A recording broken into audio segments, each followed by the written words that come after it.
근본이자라고 아시나요? 1971년 전에 근본이자가 끝나기 전까지 미국 정부는 금 1온즈를 달러 시세로 교환해주는 금융체제를 하고 있었습니다.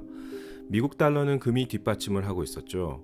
그런데 1965년 3월 달에 존슨 대통령이 베트남과 전쟁을 선포하고 1973년에 마지막 미군이 철군하기까지 120조라는 그 당시 막대한 전쟁 비용이 발생하게 됩니다. 2차 대전과 베트남 전쟁으로 막대한 전쟁 비용을 인쇄하게 됐고, 그에 비해 금채강이 비례하지 않는다고 의심하던 프랑스 등 몇몇 나라는 정말 미국의 달러를 뒷받침하고 있는 금이 존재하고 있을지 의문이 생기게 됩니다.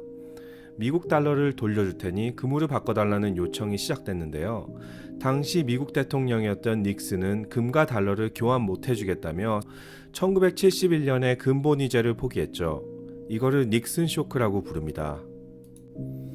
닉슨 쇼크 이후 금 1온즈의 가치는 35달러에서 1000달러까지 올라갑니다. 이것을 거꾸로 생각해 본다면 미국 달러 가치가 30분의 1토막이 난 건데요.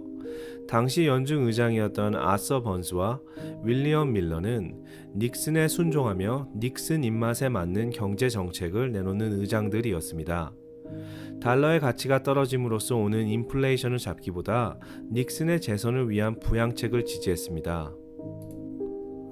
그로 인해서 기준금리를 올리며 긴축을 하는 게 아니라 기준금리 인하를 해버리며 도리어 양적 완화를 한 결과 인플레이션은 걷잡을 수 없이 치솟았고, 그 와중에 오일 쇼크가 와서 유가엔 4리터당 3불에서 12불로 4배나 오르고 곡물 가격도 올라가기 시작합니다.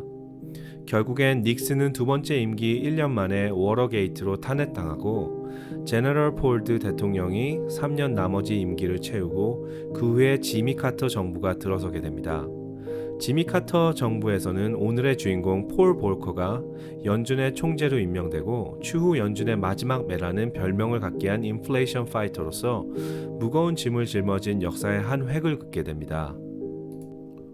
지나치게 오른 물가를 잡으려면 당장 보이는 인플레이션뿐만 아니라 앞으로도 물가가 계속 오를 것이라는 기대 인플레까지 잡아야 했기에 폴 볼커는 성장을 포기하고 인플레에 올인하기 시작합니다.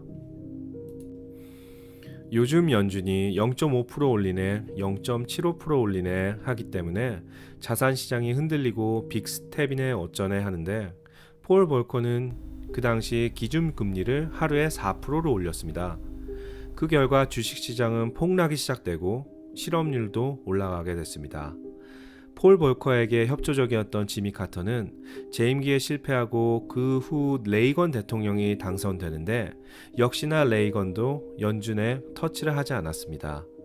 레이건 정부가 들어선 후 폴 볼커는 금리를 더 올려서 21.5%까지 올라가게 됩니다. 금리 인상의 효과는 바로 나왔는데요. 이자가 높아지자 돈의 소비가 줄어들게 되고 경기가 박살났으며 박살난 경기에 중소기업의 40%가 망했고, 대기업도 대출받아서 투자를 해봐야 이자를 내면 남는 게 아무것도 없으니 투자를 포기하기 시작했습니다. 실업률도 10%가 넘기 시작합니다. 그 당시에 가장 선망받던 직종인 제조업이 무너지기 시작합니다. 미국의 기준 금리가 올라가니 비싼 이자를 노리고 미국으로 전 세계의 돈이 몰려오며 달러 환율에 다시 불이 붙기 시작했는데요. 미국보다 환율이 낮아진 일본은 싸게 수출을 할 수가 있어서 수출이 대박났고, 독일을 넘어 제조업 최강국에 등극하게 됩니다. 미국 금리 인상은 1981년 중반에 접어들어 효과가 나타나기 시작합니다. 기준금리가 21.5%까지 올라가니 인플레이션 14%를 감안해도 은행에 예금하면 7%가 넘는 수익이 생기니 돈의 유동성이 은행으로 들어와 인플레이션이 잡히기 시작한 겁니다.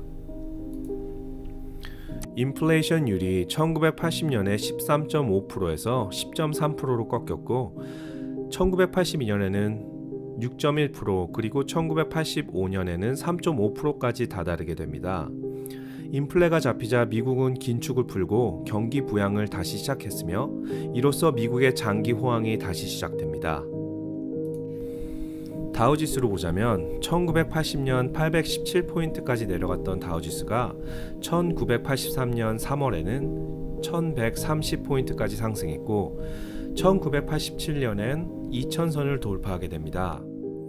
볼코로 시작한 국제적 금융 긴축은 나중에 소련의 경제 상황에 치명타를 강하고 소련 붕괴의 주요 원인 중 하나가 됩니다. 금리를 인상하면서 중남미와 동유럽, 아프리카 상당수 국가들의 달러가 전부 미국으로 회수됨에 따라 외채 부담이 커지며 국가 부도가 연이어 일어나는 반면에 미국은 양강이 아닌 제1의 초강대국으로 올라서는 계기 중 하나로 평가받습니다. 봐주셔서 감사합니다. 좋아요와 구독 부탁드리겠습니다. 감사합니다.